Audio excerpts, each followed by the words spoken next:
오늘 본문은 압살롬의 반란이 끝난 후에 이스라엘이 회복되어져 가는 과정을 기록하고 있습니다. 이 회복의 과정에서 가장 중요한 것은 누구를 다시 왕으로 세우느냐 하는 것입니다.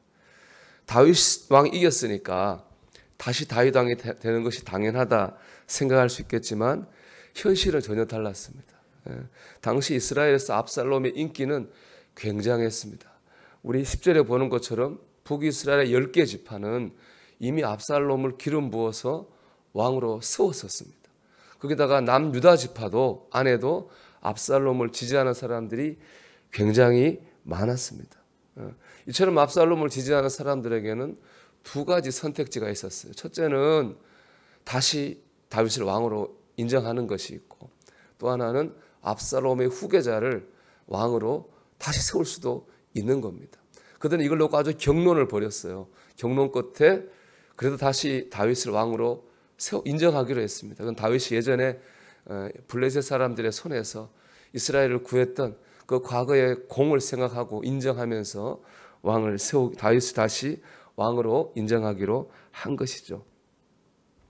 북이스라엘 지파 사람들이 이제 다윗을 왕으로 인정하기로 했다는 얘기를 듣는 다윗이 이번에 남유다 지파에게 사람을 보냅니다. 너희들도 나를 왕으로 다시 인정하라 하는 그런 요청을 하려 보내는 겁니다. 그때 유화책을 제시해요. 아마샤라는 사람을 우리로 하면 국방장관으로 삼겠다는 거예요. 아마샤는 누구냐 하면 압살롬 군대의 사령관이었어요. 자기를 죽이려는 반란군의 사령관을 국방장관으로 삼다고 하는 건 뭡니까? 그동안 압살롬을 따랐던 사람들에게 복수하지 않겠다는 거예요. 아주 큰 유화책이죠. 그렇게 해서 품습니다. 이에 유다 사람들은 다윗을 왕으로 다시 옹립합니다. 다윗이 저걸 품은 건 참 잘한 일입니다. 그런데 아마샤를 국방장관으로 삼은 것은 큰 문제가 있습니다. 만약에 아마샤 국방장관이 되면 최고잖아요. 군에서는. 그러면 조금 전까지 다윗을 위해서 아마샤와 싸웠던 이스라엘 군대와 장군들은 그 아마샤 밑으로 들어가야 되는 거예요. 그걸 그 사람들이 받아들일 수 있겠습니까? 다윗이 왕이 됐으니까 자기 왕 끝날지 모르지만 부하들, 군인들은 그걸 받아들일 수 없는 거죠. 반란은 잘못된 것이고 자기는 잘못된 것을 위해 싸웠는데 오히려 잘못된 것의 수장이 자기들의 장군이 되니까 받아들일 수 없는 거죠. 결국 이것 때문에 다윗 군대의 요압과 아마샤가 서로 피 흘리는 싸움을 하게 됩니다. 은혜는 덮는 것입니다. 그래서 은혜는 좋은 것이죠. 그러나 좋은 게 좋다고 무조건 다 덮는 것이 은혜는 아닙니다. 은혜 안에는요, 옳고 그름이 있습니다. 공의가 있습니다. 공의가 없는 것은 은혜가 아닙니다. 성경은 이렇게 말하잖아요. 은혜와 진리가 충만하더라. 은혜만 충만한 게 아니거든요. 은혜와 진리는 항상 붙어가야 되는 겁니다. 그게 바로 제대로 된 은혜이기 때문에 그렇습니다. 하나님 무조건 덮는 분이 아닙니다. 죄는 반드시 심판하시는 분입니다. 그렇기 때문에 생각해보면 여러분, 하나님의 심판이야말로 은혜 중에 은혜입니다.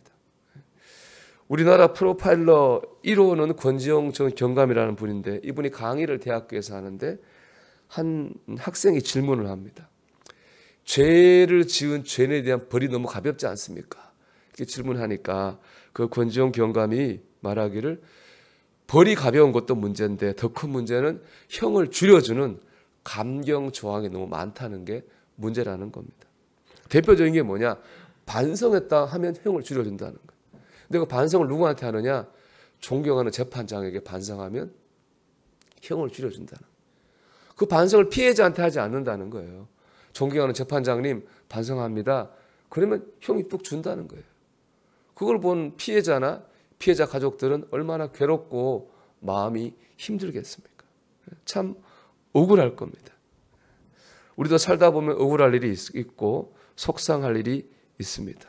근데 세상의 모든 법이나 이런 것들이 그 억울함을 다 풀어줄 수는 없습니다.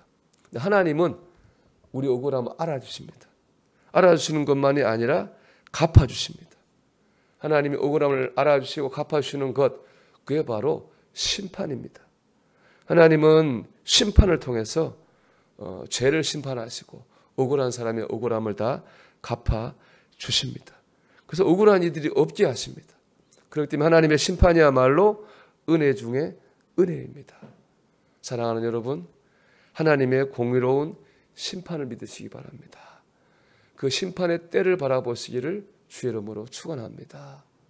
그 때를 바라본다면 첫째는 죄와 타협하지 않기 위해서 죄와 싸워야 됩니다. 하나님 내 억울함을 풀어주신다고 하니까 속이 시원하십니까? 위로가 되시나요? 내가 그 심판의 대상이 될 수 있다는 사실을 먼저 생각해야 됩니다. 내가 그 심판대 앞에 서야 됩니다. 나로 인해 억울한 사람이 생기고 있다면 내가 거기서 심판을 받아야 되는 겁니다. 우리는 심판받을 그날을 생각하면서 죄와 싸워야 됩니다. 두 번째로 분노와 억울함에 매여서는 안 됩니다. 사람이 문제 해결책이 안 보이면 미치죠. 특히 분하고 억울한 때는 더 그렇습니다. 근데 이제는 해결책이 있습니다. 하나님의 때가 되면 분명히 갚아 주십니다. 우리가 하나님의 심판을 믿는다면 더 이상 분노와 억울함에 매여 살아서는 안 됩니다. 그것을 내려놓아야 됩니다. 모든 걸 하나님께 맡기고 나는 믿는 사람으로서 내 할 일을 해야 됩니다. 성경은 이것을 원수의 머리에 장작을 쌓는 것이다 그렇게 표현합니다. 내 원수가 줄이거든 먹이고 목마르거든 마시게 하라. 그러므로 내가 숯불을 그 머리에 쌓아 놓으리라. 악에게 지지 말고 선으로 악을 이기라. 여러분 그렇습니다.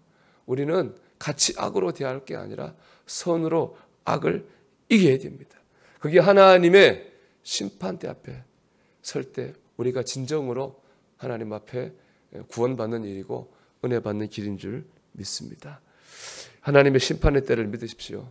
여러분 그날을 보면서 오늘 더더욱 믿음으로 살아가는 저와 여러분이 되기를 주의 이름으로 축원합니다.